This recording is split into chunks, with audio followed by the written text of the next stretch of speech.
آج ہمارے ساتھ وہ مہمان شخصیت موجود ہیں جو بہت ہی پاپولر پریزنٹر ہیں، جن کی باتوں کا ہمارے سننے والے نہ صرف بہت انتظار کرتے ہیں بلکہ بہت سے لوگ ہمیں یہ بتاتے ہیں کہ بھی وہ اپنے کام کو وائنڈ اپ کر لیتے ہیں اس سے پہلے اور ان کے پروگرام سے پہلے، اور باقی کا کام جو ہے وہ ان کے پروگرام کی بات کرتے ہیں اور پوری توجہ ان کے پروگرام کی طرف رکھتے ہیں. یعنی بہت انفارمیٹیو پروگرام ہونے کے ساتھ ساتھ بہت انٹرٹیننگ بھی ہوتا ہے، دل موہ لینے والی باتیں، بات سے بات نکالنا تو ان کو بہت آتا ہے. اور ان کی فسوگری یا ان کے جو لفظوں کا چناؤ ہے اس کی تصدیق نہ صرف ہمارا یہ خطہ کرتا ہے بلکہ سرحد کے اس پار بھی ان کی مقبولیت ہیں. مجھے بہت دشواری ہو رہی تھی جب میں ان کے تعارف کے لیے کچھ کلمات ترتیب دے رہا تھا تو آسانی ہو گئی. امرتا پریتم جی نے ایک دفعہ ان کے بارے میں ایک کالم لکھا ان کی شخصیت کے بارے میں، اور اس آرٹیکل کا انہوں نے جو ٹائٹل رکھا میرے خیال ہے کہ وہ ان کے تعارف کا سب سے بڑا جملہ ہے، سلطان باہو کے ہو. اور اس وقت ہمارے ساتھ موجود ہیں آپ سب کے بہت ہی حد العزیز اور فیوریٹ پریزنٹر افضل ساحر.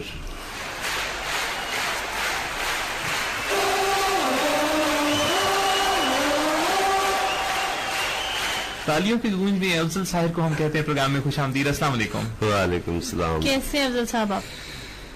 تازگی، مزیدار، بالکل ٹھیک ٹھاک. میں یہ سوچ رہا تھا کہ وہ جو آپ کے ہاکی اور ہاواں تھی جب آپ اسٹوڈیو میں بھاگے بھاگے پہنچے آؤ کہنے سات دن پہ 8 میلے پھر ویلے دے ویلے. اگر اس وقت آپ کا مائک آن کر دیا جاتا آتے جب میں آیا تھا، ہاں تو سننے والے سمجھ جاتے کہ آپ عمر کے کس حصے میں پہنچ رہے ہیں. ہاں نہیں پہنچ چکے ہیں.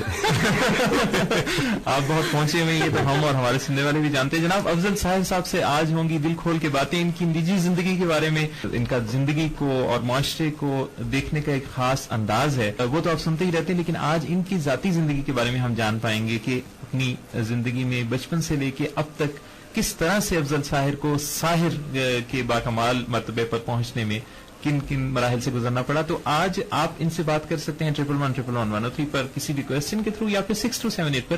آپ کے میسیجز ہم یقیناً پروگرام میں شامل کریں گے. افضل ساحر آپ کو ساحل لدھیانوی سے لگاؤ تھا کیا؟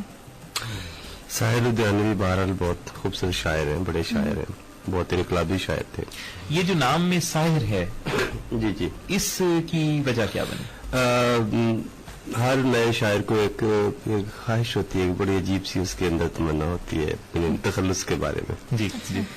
تو 8th 9th کی بات ہے، اس سے پہلے میں افضل فاروق ہوتا تھا، محمد افضل فاروق. اچھا. میرا پرائمری اسکول کا نام تھا.